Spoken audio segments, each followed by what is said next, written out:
Bonjour à tous, je suis Franck Sebag et suis ravi de vous retrouver pour un nouvel épisode de Gros Face Nawat. Ce podcast vous propose de découvrir les plus belles histoires de la French Tech, cet ensemble de start-up et de scale-up prometteuses qui seront peut-être les champions tricolores de demain. De leur début, que ce soit de leur cuisine ou de leur chambre d'étudiants jusqu'à aujourd'hui, nous allons retracer leurs histoires. Elles naissent d'une alchimie complexe où se mêlent des idées, de la chance, du courage, du talent. Ce sont des aventures humaines où le sentier passe parfois par des hauts, parfois par des bas, et où les sommets s'atteignent en équipe. Toutes sont uniques et toutes sont riches d'enseignements. Leur parcours, loin d'être un long fleuve tranquille, est une formidable source d'espoir et de motivation pour ceux qui rêvent un jour de tester leurs idées, décider de leur destin, voire de changer le monde. Aujourd'hui, j'ai le plaisir d'accueillir Thomas Clausel, cofondateur d'Okin, entreprise antique qui allie santé et intelligence artificielle pour accélérer la recherche médicale. En analysant des données avec l'IA, elle identifie des biomarqueurs clés, améliore les essais cliniques et développe des outils de diagnostic visant des traitements plus ciblés et personnalisés. Pourquoi Thomas a décidé il y a 7 ans d'abandonner son activité de médecin cancérologue pour se lancer dans l'entrepreneuriat? Comment Okin utilise-t-elle l'intelligence artificielle pour transformer la recherche médicale? Quels critères et processus utilise-t-il pour choisir et collaborer avec plus de 66 centres académiques et hospitaliers? Nous explorerons ces questions avec Thomas Clausel au cours de cet épisode. Vous écoutez Gros Face Nawat, le podcast qui donne de la voix aux acteurs de la French Tech. Bonjour Thomas. Salut Franck. Bon, déjà, hyper heureux de t'avoir dans ce podcast. Très heureux de te recevoir ici à Okin. Passionné par la santé et l'IA, je pense qu'on va avoir un débat passionnant. Alors peut-être pour nos auditeurs, est-ce que déjà tu peux te présenter en quelques mots et nous raconter un peu ton parcours? Je m'appelle Thomas, j'ai 42 ans. Dans ma tête, j'ai toujours l'impression d'avoir 30 ans, mais j'étais médecin à la PHP. J'étais chef de clinique en hématologie, c'est-à-dire que je traitais les cancers du sang, à l'hôpital Mont-d'Or. Dans l'hôpital Mont-d'Or, c'est une espèce de bar HLM de 14 étages, super chum. À Créteil, voilà, on voit bien. Créteil, ça fait rêver tout de suite, hein, on pose le décor. Et voilà, j'adorais la médecine, mais j'étais un peu frustré des capacités à comprendre pourquoi les patients étaient malades, pourquoi on attrape des cancers, pourquoi est-ce qu'on résiste à des traitements. Et je me disais que l'informatique et les maths pouvaient vraiment aider.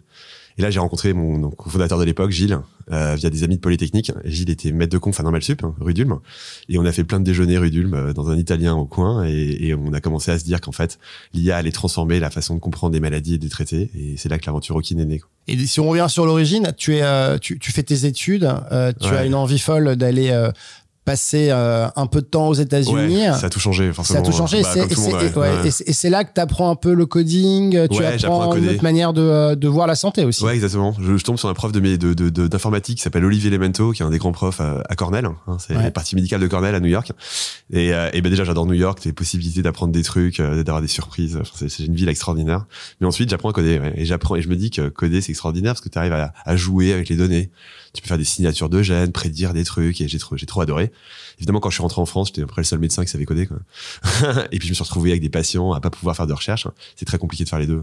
Et voilà, et j'avais envie d'explorer et de donner des super pouvoirs à mes compères, à mes potes médecins, avec de l'IA. Je me suis dit que c'était une bonne façon de s'y mettre. Et donc, la thèse de départ, c'est de dire que finalement la biologie est hyper complexe. Voilà, beaucoup trop compliqué pour les êtres humains. Tu vois. Voilà. Aujourd'hui, les mecs, ils prennent c'est vraiment, ils prennent 3 gènes, ils prennent une feuille, ils prennent enfin, il y a des logiciels informatiques, mais ça reste assez manuel, en fait. Mais la biologie, c'est un cancer, c'est plein de clones différents. C'est un hôte, donc la personne qui a ce cancer, qui a une biologie extrêmement compliquée. C'est une immunité qui essaie de bagarrer la tumeur et il n'y arrive pas toujours.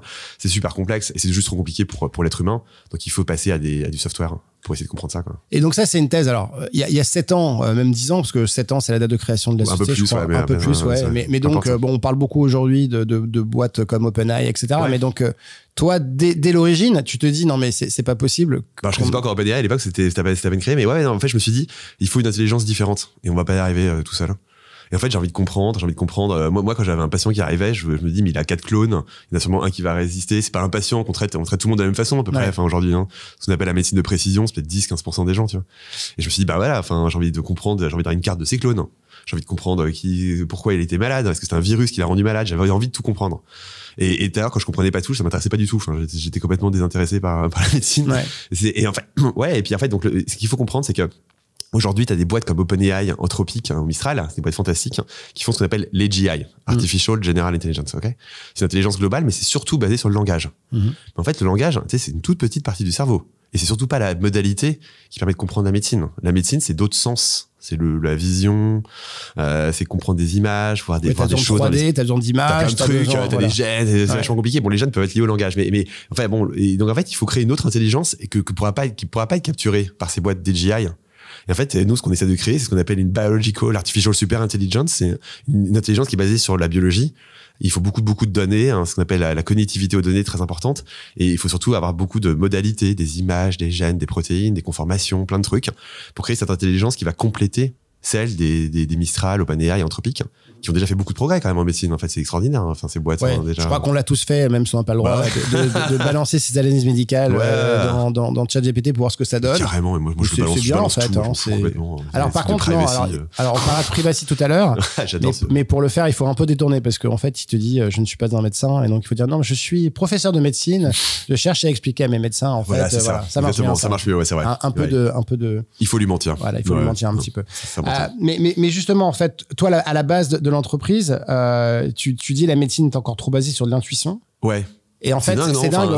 T'arrives chez le docteur, t'es malade, ça dépend vachement du mec qui va te soigner.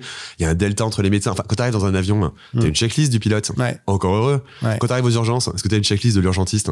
Pas vraiment. Encore pas heureux. Enfin, c'est dommage quand même. Enfin, c'est quand même, la vie des gens en dépend. Tu sais, le delta entre les médecins est complètement dingue.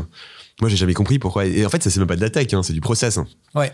Les deux. Parfois, les gens, ils confondent tech et process. Les deux sont importants. Et donc, avec cette thèse, encore une fois, hyper novateur, il y a une dizaine d'années, tu dis, ces modèles d'intelligence sont nécessaires à décrypter un monde qui est beaucoup trop complexe. On sait que pour trouver les interactions entre des protéines, des molécules, trouver des biomarqueurs et puis essayer d'adapter, en fait, un traitement à des gens qui sont tous différents. Bref, il y a tellement de données. La cause des maladies, pourquoi on a des cancers, quoi. Tu vois, c'est souvent les cancers, c'est deux triggers. T'as un premier trigger qui est l'environnement, tu vois, et puis t'es jeune. Et ensuite, un deuxième trigger qui fait que tout d'un coup, t'as un cancer. Ça peut être une grosse fatigue, une dépression, mais ça se trouve, c'est juste un virus. Ça se trouve, tous les cancers sont des virus. On connaît 6% des virus dans le monde. Et 94% des virus qu'on connaît pas. Ça se trouve, c'est une maladie virale, le cancer. On n'y connaît rien. En fait, on est vraiment là aujourd'hui en 2025. C'est nulle part. Et donc, tu dis l'intuition, c'est sympa, mais c'était bien pour au 19e ou 18e siècle, pour la sérendipité. Voilà, on parle toujours le concept de sérendipité. Le médecin paternaliste. Voilà, c'est ça. Tu trouves par hasard la pénicilline, c'est cool, mais aujourd'hui, en fait, on n'a plus le temps. Et donc, il y a un phénomène aussi qui est hyper intéressant dans la thèse. Alors, je le dis maintenant, on n'en reparlera pas, puisqu'on est quand même sur Grow Fast Now What avec beaucoup de startups qui ont beaucoup levé. Donc, tu as beaucoup levé. T'as une valo. Pourquoi tu dis, enfin, moi, je trouve que la levée, en fait, tout le monde parle beaucoup des levées, et je trouve que c'est vraiment le KPI le moins intéressant des boîtes. Alors moi, j'en ai tellement rien à faire. Je sais, c'est pour ça que je t'en parle. C'est un marqueur de succès indirect. Alors pourquoi je t'en parle? Parce que d'un côté, on en a rien à faire. De l'autre côté, c'est le moteur en fait de l'accélération en instant T pour avoir les moyens de tes ambitions. Bien sûr, c'est important. Et donc c'est pour ça que je dis que c'est important. Et ce que je trouve intéressant, c'est qu'aujourd'hui, les boîtes de santé en France en général ont une difficulté assez importante à lever de l'argent. Ouais, c'est sûr, c'est important. Et donc par contre, quand tu as une thèse et encore une fois, tu as une boîte de santé dans l'IA. Quand tu as une thèse et que quand tu arrives à croiser deux choses qui sont hyper incroyables, c'est-à-dire de la tech, de la santé avec un play qui est, je veux dire, c'est incroyable, tu arrives à lever beaucoup d'argent. Voilà, ce qui nous intéresse ici, c'est de se dire que il y a 2 ans, tu as été une des premières licornes, même si on s'en fout du chef de la Valo, mais dans ce domaine-là et très très tôt. Et aujourd'hui, ton driver, c'est évidemment de faire du chiffre. D'être rentable et tout. Et d'être rentable. Mais je trouve que c'est pour une boîte française, à un instant T, d'avoir craqué en fait ce sujet-là pour passer à autre chose. D'avoir les moyens de tes ambitions. Non, mais je suis d'accord, c'est hyper important et on ne peut pas y arriver sans argent, surtout en biologie. Tu peux pas bootstrapper, quoi. T'as besoin d'un labo, t'as besoin de faire des essais cliniques. Donc l'argent, la levée, c'est hyper important. Après, c'est vrai que ça devient un thème super central dans les boîtes en général. Tu vois, les gens parlent énormément des levées, des trucs, et en fait, c'est un marqueur de succès. En fait, il y a beaucoup de boîtes qui lèvent et qui font des exits de merde, et beaucoup de boîtes qui lèvent pas du tout et qui gardent tout le contrôle de leur boîte et qui font des exits de ouf. Et on en parle assez peu.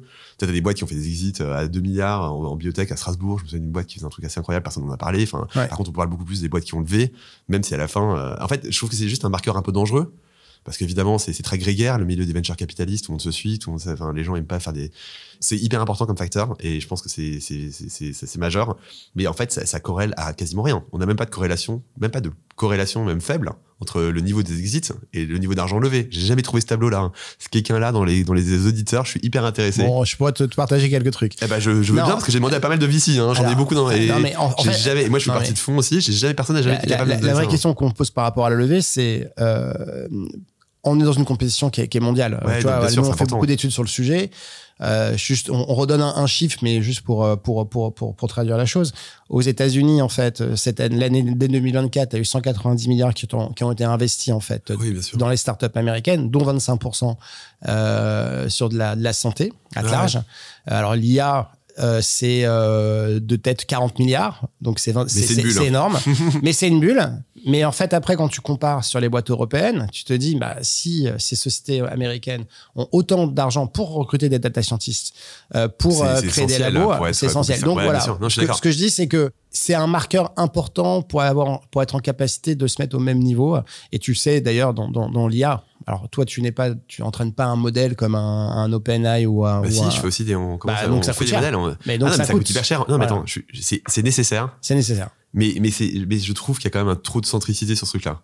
C'est-à-dire que les gens en parlent vachement. Enfin, moi, tu fais dans des conférences, le mec qui parle de combien j'ai levé d'argent, je me casse tout de suite, j'en ai rien à foutre. J'ai envie d'entendre parler de produits, j'ai envie d'idées. C'est vrai que je trouve ça, en fait, ça assèche, en fait, comme débat, quoi. Mais c'est important, t'as raison. C'est vrai que je dis, on passe sur le sujet, je voulais pas faire plus long. C'est super important. Pour arriver, en fait, à l'essentiel, qui est pour moi de dire, donc, on a dit que la vision, elle était assez claire au départ. La médecine était encore trop basée sur de l'intuition. On a besoin d'avoir de la biologie augmentée. Exactement. Super intelligence. Donc, super intelligence. Donc, on se pose tout de suite sur la question, pour avoir un modèle, il faut avoir de la data. Ouais. Et donc, la thèse de la data, c'était laquelle pour toi au départ? C'est hyper important, c'est les data. Mais tu vois, même les boîtes genre OpenAI, elles ont ce qu'on appelle le data wall. Ouais. Une fois que t'as craqué les data sur Internet, t'es fini, quoi. Qu'est-ce que tu vas faire comme nouvelles données? Le problème, c'est que les données sur Internet, pour comprendre pourquoi les gens ont un cancer, ça marche pas vraiment. Enfin, ça peut marcher, on peut avoir des très bonnes hypothèses, mais c'est pas suffisant. L'AGI est essentielle pour comprendre la biologie, mais pas suffisante. Du coup, il faut avoir des données beaucoup plus profondes, des données de patients. Déjà, on a choisi les données patients, parce que dans les patients, c'est la grande chose de la biologie, c'est la vérité, plutôt que des lignées cellulaires ou des modèles dérivés des patients. Donc on s'est dit, on veut des données patients.Elles sont où? Dans les hôpitaux. On va travailler avec les hôpitaux. Quels hôpitaux? Les meilleurs du monde, parce que c'est les meilleures données, tu vois, ils ont les meilleurs traitements, tout ça. Donc on s'est dit, on va faire ça. Et en fait, les trucs qui a été notre bon move au départ, c'est qu'on a décidé de trouver une solution technologique à ce problème, qui était le federated learning. On était les premiers dans le monde à le faire. Et on a pris un leadership là-dessus. Je pense que Fair learning, pour expliquer, tu cherchais en fait à avoir un modèle de privacy. Qui laissait les données. Voilà. Mais en fait, c'est super marrant parce qu'à l'époque, j'étais la première boîte en disant, je vais pas partager les données, elles vont rester dans les hôpitaux où elles ont été créées. OK? Et en fait, donc, c'est les AI qui voyagent entre New York, Paris. Tu peux faire un modèle en même temps avec plein d'endroits différents sans que les données aient besoin de sortir des hôpitaux. Donc, ça respecte la confidentialité des données comme elles restent dans les firewalls des hôpitaux. Et d'ailleurs, c'est ce qui a intéressé Google Venture, qui est venu voir à la base au départ. Au départ, c'était vraiment ça. C'était un modèle de données complètement nouvelle. Google, c'est une boîte de données. Ouais. Mais c'est un modèle vachement intéressant parce que du coup, les gens acceptent de collaborer comme il n'y a pas besoin de partager les données. Et ça casse les silos de recherche et les silos de compétition qui caractérisent encore la médecine aujourd'hui, malheureusement. Ouais, les gens sont pas hyper chauds à collaborer, c'est dingue. Hein. Tu parles à deux profs de médecine, en général, ils ont pas très envie de travailler ensemble. Donc ça, c'était une solution. On a été numéro 1 là-dessus. Et je pense qu'il faut toujours être numéro 1 dans les technos que tu développes. Et ça a été vraiment important. Mais ce qui est rigolo, c'est que moi, maintenant, je reviens un peu sur cette idée. Aujourd'hui, ce que je me rends compte, et j'en parlais avec Charles Gorintin, d'Alan, qui est vraiment un mec brillant, quoi. Et on se disait, en fait, la confidentialité des données, ça tue. Si on avait toutes les données de santé en France, de l'hôpital public qui étaient bien nettoyées et en une seule database unique, agrégée, tu sais qu'on aurait découvert des trucs incroyables. Et c'est ça qui m'interpelle quand j'ai préparé en fait ce podcast. Bon, évidemment, en plus on a l'IA Act en Europe qui arrive, qui est là d'ailleurs, d'application très très prochaine.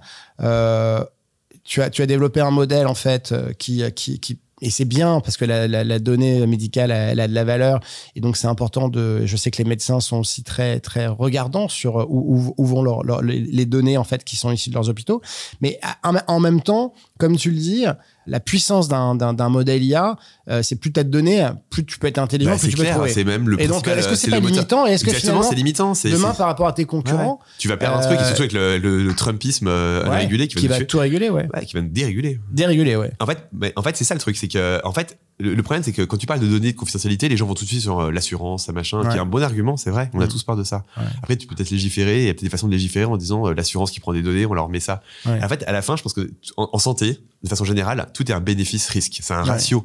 Il n'y a jamais un bénéfice très clair ou un risque très clair.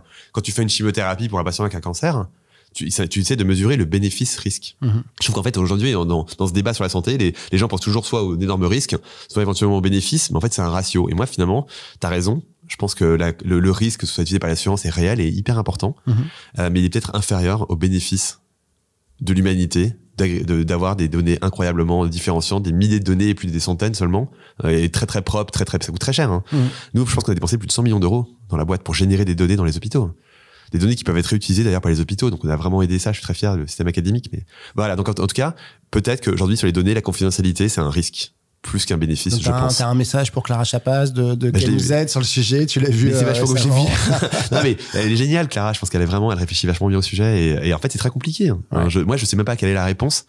Moi, j'aurais envie de dire, il faut une loi claire pour à qui appartiennent les données. Si tu fais un scanner à Paris, ça appartient à toi ou aux hôpitaux, personne ne sait, parce que c'est pas du droit de la propriété. Donc je pensais, moi j'aurais envie d'avoir un truc clair disant ça appartient à l'État si c'est fait à l'hôpital, ça appartient aux patients si c'est dans le privé par exemple.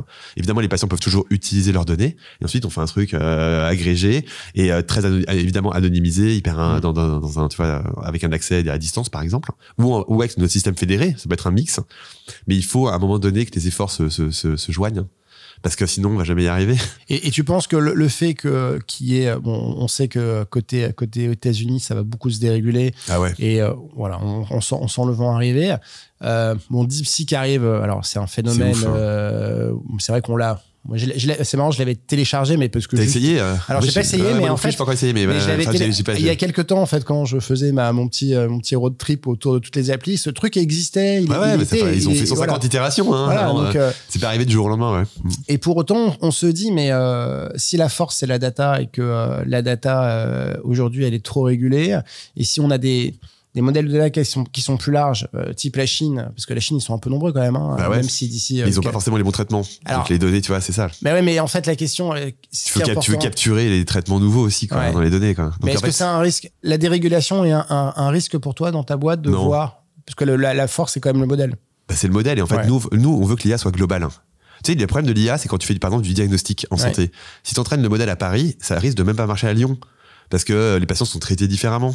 Donc en fait, l'IA en santé, encore en plus, parce que la vie des gens en dépend vraiment, t'as envie qu'elle soit globale, c'est-à-dire qu'il faut l'entraîner dans tous les pays du monde en fait, et la tester de façon indépendante. Donc nous, on a beaucoup d'hôpitaux qui nous permettent de jouer avec de la validation externe vachement important. On peut tester un modèle à Paris, voir si ça marche à New York, et donc ça c'est très important, parce que souvent l'IA n'est pas robuste, ça s'appelle la robustness, et elle s'adapte pas d'un hôpital à un autre ou d'un patient à un autre. Donc en fait, au total, finalement, faudrait vraiment que la Chine fasse partie de cet écosystème. Nous, on a tous les plus grands hôpitaux, franchement, en Europe et aux États-Unis, les deux. Mais clairement, la Chine, ça me titille sans arrêt, quoi. Ouais, bien sûr. Après, il y a des guerres politiques quand t'as Google, ceux qui veulent pas que la Chine, machin. Alors qu'en fait, finalement, à la fin, what's the difference? On est sur la santé, quoi. Et donc, on a donc la thématique de la privacy importante. Il y a aussi une chose en fait sur l'accélération de la capacité des modèles d'IA à trouver. Et je sais que tu es attaché à cette notion de singularité. Donc au moment où en fait on va réussir à générer en fait de tels résultats que finalement on va peut-être les gens ont peur de perdre le contrôle. D'ailleurs Yuval Harari a réécrit un bouquin dernièrement sur le sujet. C'est assez marrant, c'est assez rigolo, c'est à lire. C'est quoi ta vision de la singularité? Est-ce qu'il faut en avoir peur ou Non, pas du tout. Franchement, faut y aller à fond. Mais c'est marrant, merci d'en parler parce que c'est un sujet qu'on adore ici, quoi. Bon, nous, ce qu'on essaie de fabriquer à Hawkin, c'est vraiment un software unique qui s'appelle Hawkin-K, qui va regrouper les données et les agents et nos modèles pour créer cette super intelligence de la biologie. C'est là-dessus qu'on tend. Et on veut que ce software soit utilisé par tous les gens qui font de la biologie dans le monde entier, que ce soit des biologistes, des médecins ou des data scientists ou des ML engineers. Enfin, tout le monde doit utiliser ça, quoi. On veut que ce soit la nouvelle référence. On veut même que cette intelligence soit assez intelligente, qui fait que peut-être que certains des agents de ce software gagnent des prix de médecine tout seuls. Ils lancent des expériences tout seuls, ils font des hypothèses tout seuls, ils peuvent même gérer un lab tout seuls. La singularité, ça veut dire que cet outil, ça va être un outil d'abord de productivité, même pour les pharma, pour être beaucoup plus productif. Finalement, la singularité, ça veut dire d'avoir une croissance exponentielle de la productivité. C'est ça que ça veut dire. Donc c'est ça qu'on cherche. Mais après, pourquoi pas devenir un peu indépendant? Je dis, un agent gagne un prix Nobel dans 10 ans, pourquoi pas? On y croit vraiment. Parce qu'il va découvrir des choses incroyables, il va faire des hypothèses tout à fait différentes, il pourra générer des données, il pourra connecter toutes les choses entre elles. Et en fait, moi, je pense que c'est très important. Et en médecine aussi, il faut arrêter de parler. Moi, je parle parfois de remplacer les radiologues. Quand tu parles de ça, tout le monde te tombe dessus, quoi. Franchement, je préfère largement avoir un robot d'IA qui me fait mon diagnostic de mon scanner pulmonaire. Et évidemment, d'avoir toujours des radiologues pour des cas compliqués, c'est important. C'est du copilotage. Mais le copilotage va amener un remplacement. Et il faut arrêter le méga bullshit de dire les gens vont pas être remplacés. J'ai discuté avec un radiologue la dernière fois qui ne comprenait rien à l'IA, qui ne s'intéressait pas. C'est incroyable. Comment tu peux être radiologue et te dire que tu vas pas t'intéresser à ce qui va être remplacé dans quelques années, quoi. Et donc tu penses cette singularité, donc le caractère exponentiel, autonomisant. Alors beaucoup parlent d'une singularité à horizon 2040-2050, c'est toujours je sais pas si dans ton domaine. Pas la date, ouais. Ouais, il y a une date. Il y a en fait sur différents domaines en fait d'application, on a cette date de entre 2040 et 2050, puisqu'en fait on dit que la puissance de calcul, l'automatisation des modèles, voilà, il y a différents modèles dans l'IA 1, 2, 3 qu'en termes de niveau. A priori, en 2050, on devrait y être. Donc ta vision, c'est une singularité qui est positive, c'est-à-dire que globalement, en fait, ça peut faire que du bien à l'humanité. Bien sûr. Voilà. Donc et derrière, parce que derrière cette singularité positive, il y a aussi cette capacité à tuer un nombre de maladies incroyables. Alors souvent, tu fais le parallèle entre les pharma, les big pharma, et ce que peut apporter en fait ce modèle-là, puisque on rappelle, le modèle d'une pharma, c'est de chercher beaucoup. Pas trouvé trop en ce moment, en fait. C'est ça le problème, 10% de chance de succès pour un médicament, c'est très très peu. Voilà, donc quand on commence, alors pour les non-initiés, c'est vrai qu'il y a beaucoup de phases. Je sais pas, une étude clinique, ça peut être 30-40 millions de dollars, donc c'est très cher au départ. Une étude clinique phase 1. Phase 1, phase 1. Donc au départ du truc, ça peut jusqu'à $1 milliard. C'est $1 milliard. Et on est pas sûr d'arriver. 10% de chance de succès. Voilà. Et donc, on dit que ce modèle-là, il a marché à un instant T. Exactement, faut le remplacer maintenant. Et donc là, on se dit que finalement, il faut trouver un nouveau modèle pour redécouvrir en fait des molécules, des médicaments. Et c'est là que, parce que là, on n'a pas bien parlé de la thèse en fait d'Hopkins. Votre ambition à la fin, c'est de donner des outils, trouver vous-même les médicaments. C'est Hopkins, on s'est développé le software de référence pour la biologie, pour la super intelligence, et ensuite d'utiliser ce software pour recréer quelque chose d'industriel, parce que c'est ça qui est fun, et c'est recréer une pharma. Parce que vous êtes tout en un, parce que c'est ça qui est important. Nous, on est le software de référence, mais on est en train de créer la nouvelle next generation pharma. Et on veut essayer avec 2000 personnes dans le futur, je sais pas, par exemple, je dis un peu le chiffre au hasard, de recréer ce que Pfizer n'a pas réussi avec 200 000. Parce qu'ils seront copilotés par des agents, parce que les agents font des hypothèses sans arrêt, pourront contrôler les laboratoires, qu'on pourra accélérer les essais cliniques de 3-4 ans, qu'on aura plus de chances de succès, on veut doubler la chance de succès, on n'a pas encore prouvé que ça marchait, mais et en fait, à la fin, il faut qu'une pharma soit robotisée, automatisée, parce qu'en fait, aujourd'hui, les grandes pharma, malheureusement, ça devient des grosses boîtes de M&A, quoi. Mais il y a des gens qui comprennent ça. Et regarde, par exemple, Sanofi, BMS, ils ont investi dans nous parce qu'ils comprennent que leur futur, c'est d'investir dans des boîtes comme nous. Mais mais le problème, c'est qu'on peut pas remodeler une pharma, c'est des gros mammouths. Il faut la recréer de A à Z. C'est-à-dire que la chaîne de valeur est tellement complexe. Super complexe. Aussi, l'équipe des R&D, l'interaction biotech aussi, biotech pharma, historique, en fait, qui commence à trouver ses limites. Et donc là, mettre un peu de tech au milieu. Mais non, mais pas dans toute la value chain, de la découverte jusqu'au commercial. Mais tu vois, je pense que Sanofi, ce qu'ils essaient de faire en particulier, c'est parce qu'en fait, ce que tu décris aussi dans l'ambition de la société, c'est que l'IA va augmenter la capacité à trouver les bonnes interactions, à modéliser, à comprendre la complexité. Le en fait. what, tout, voilà, c'est ça, le haut, les trucs, les trois trucs. Tous les mots, 3 lettres. Et en même temps, ça va aussi accélérer, puisqu'on sait que dans le monde de la pharma, c'est très, très réglementaire. Ça va augmenter aussi toutes les preuves. Donc toute la chimie, la régulation, évidemment. Mais ce que tu as dit, c'est très important, c'est que la difficulté d'un domaine comme nous, c'est que le médicament, c'est le Graal. Pendant le Covid, c'était cool d'avoir des tests, on était content d'avoir un vaccin. Et je veux dire, si on trouve des médicaments qui marchent contre les cancers, contre Alzheimer et tout, c'est quand même le Graal pour moi. Et moi, je suis médecin à la base et c'est ce que je veux faire. Sauver des gens. Très, très gros fonds américains qui m'ont venu me dire, en fait, on adore l'IA, c'est incroyable, la super intelligence, mais arrête le médicament. En fait, ils aiment pas les fonds mélanger le unregulated, l'IA, et le overregulated, qui sont les médicaments. Mais moi, en fait, je suis là pour ça, quoi. Je suis en mission, je suis pas là pour. Je m'en fous de ce qu'ils disent les venture capitalistes et je leur dis, tant pis. Enfin, je veux créer des médicaments, je veux soigner des gens. Je suis un médecin, j'ai pas d'autres ambitions. Et après, toutes les briques, c'est des briques de données, des briques d'une super intelligence et de recréer à la fin ce modèle d'une pharma de demain qui permettra tous les ans de découvrir des traitements parce que c'est incroyable. On n'arrive pas à guérir un rhume. J'ai un rhume depuis 1 mois et demi, j'ai des bouchées, j'arrive pas à trouver de médicaments, quoi. On n'arrive pas à guérir Alzheimer, on guérit pas des cancers, il y a des nouveaux cancers qui apparaissent. On a des cancers du pancréas chez des jeunes de 40 ans. Tu vois, j'étais à Gustave Roussy avec le président, Fabrice Barlési, Fabrice André, qui sont des gens extraordinaires. Jean-Yves Blay, ils discutaient de ça. Et maintenant, on voit des cancers chez les très jeunes. Qu'on voyait jamais avant. Attends, l'âge tu voyais pas le cancer du pancréas chez les gens de 40 ans il y a 10 ans. Et on sait pas trop pourquoi. Alors peut-être qu'on détecte plus tôt, il y a plein de raisons, mais on n'y comprend rien au cancer. Et comment on peut en être là en 2050? En 2025, pardon, j'ai pas d'avance. Mais en 2050, j'espère qu'on saura. J'espère qu'on sera beaucoup plus loin. Et là, mais en partie parce que les boîtes des GI ont lancé aussi, quoi. Et si on décrit, donc, t'as réussi à faire ce mélange, en fait, entre la santé et l'IA. Si on prend, je sais pas combien vous êtes aujourd'hui chez Hopkins. 350. Donc t'es 350 personnes. On a créé des spin-offs aussi. Donc on a créé une spin-off qui Alors raconte-moi, ça m'intéresse d'avoir, en fait, la vision. des talents dont tu as besoin pour pouvoir faire grandir cette société. Donc en fait, nous maintenant, le cœur, la structure est faite ainsi. C'est le cœur, c'est ce qu'on appelle OkinTech, c'est notre software de super intelligence. Et après, on crée des spin-offs. Donc on a créé une spin-off qui s'appelait Bioptimus, qui est dirigé par Jean-Philippe Vert, qui a levé genre près de 80 millions d'euros. C'est une boîte qui fait vraiment le foundation model pour la biologie. On a spin-offé nos molécules donc en fait, pour garder la tech centrale. Et en fait, tu es obligé de faire un peu un hub and spoke model. Dans ce modèle, il y a une boîte qui s'appelait Roivent, qui est dirigée par Vivek, qui est le buddy d'Elon Musk maintenant pour Dodge.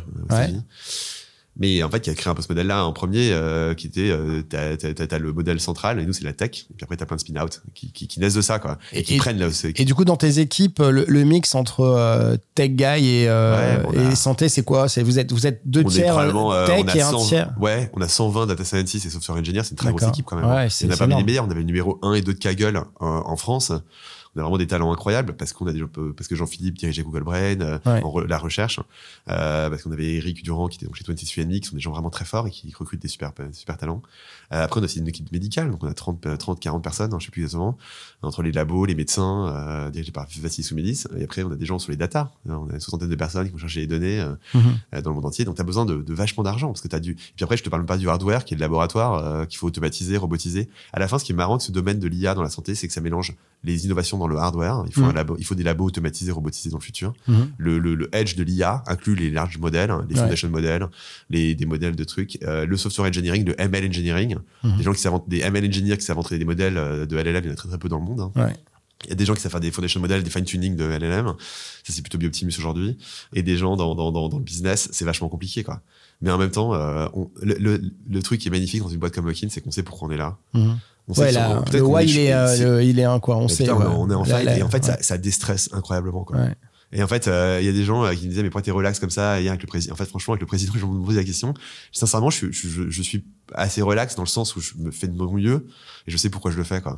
Et franchement, j'aimerais pas être dans une boîte de software qui crée un software XYZ pour aller augmenter la productivité de mon, mais c'est hyper important aussi. Donc, je critique absolument pas. Mais moi, je peux pas faire ça. J'ai besoin d'avoir un long terme goal.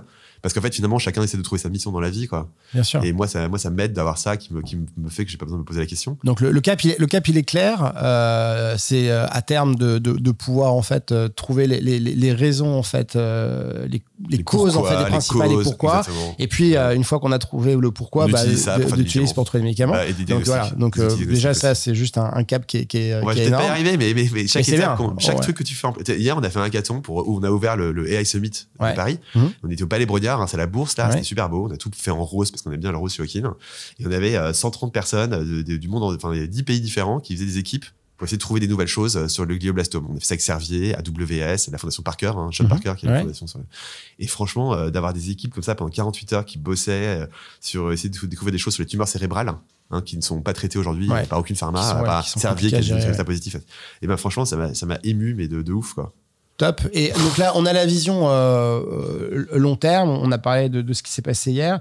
Si on regarde en fait le court moyen terme, souvent en fait on travaille dans ce secteur-là avec des milestones, avec des molécules qu'on pousse. C'est quoi à 5 ans tes achievements que tu veux absolument faire ou voilà les trucs qui vont sortir de Hopkins.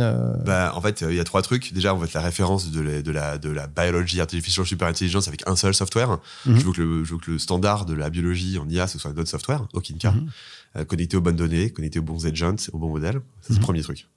Ensuite, je veux montrer que ça fait des découvertes incroyables et que ça se transflate dans des molécules, quoi. Donc là, après, c'est avoir un produit, une molécule. On a lancé notre phase 1 déjà. On a une première phase 1 qui est un first in class. C'est un premier médicament de cette catégorie-là. Donc, ça, c'est vraiment absolument hyper excitant. Dans quel domaine applicatif? Dans le cancer. Cancer, ok. Donc ça, on est super excités. On a 2 outils diagnostiques qui donnent des super pouvoirs aux médecins. Ils arrivent à prédire la réponse au traitement. Donc, on a créé une spin-out de diagnostic qui est dirigée par Mayam Safta, qui était à Curie au MIT. Sur le cancer, là, c'est ça? C'est pareil, sur le cancer du sein, je veux dire, non? Le cancer du sein, cancer du côlon, on arrive à prédire qui va répondre au traitement. C'est ouf. Parce qu'un médecin, il peut pas faire ça. Ouais, bien sûr. C'est donner des super pouvoirs, dire à l'avance, tu vas dans le triple négatif, tu vas pas répondre à la chimiothérapie, change de traitement. Ou alors il te faut cette immunothérapie dans le cancer du côlon, oui, non. Donc c'est vraiment des super pouvoirs. Donc moi c'est créer des outils diagnostiques et en fait à la fin c'est de créer de l'impact pour les patients, d'avoir des médicaments qui fonctionnent et d'avoir des outils diagnostiques là où la pharma n'a pas réussi à le faire. Bon, bah écoute, on va rester sur ces 3 objectifs qui sont juste dingues. Voilà, ça fait plaisir d'avoir l'énergie que tu dégages sur un sujet qui est tellement important pour nous tous. Mais au bout de ça fait 8 ans que je fais la boîte, 8 ans et demi, enfin, j'ai jamais été aussi heureux, excité et le challenge est énorme. Mais dans la vie, le bonheur, c'est faire des choses qui sont faisables mais challenging. Top, merci beaucoup. À bientôt.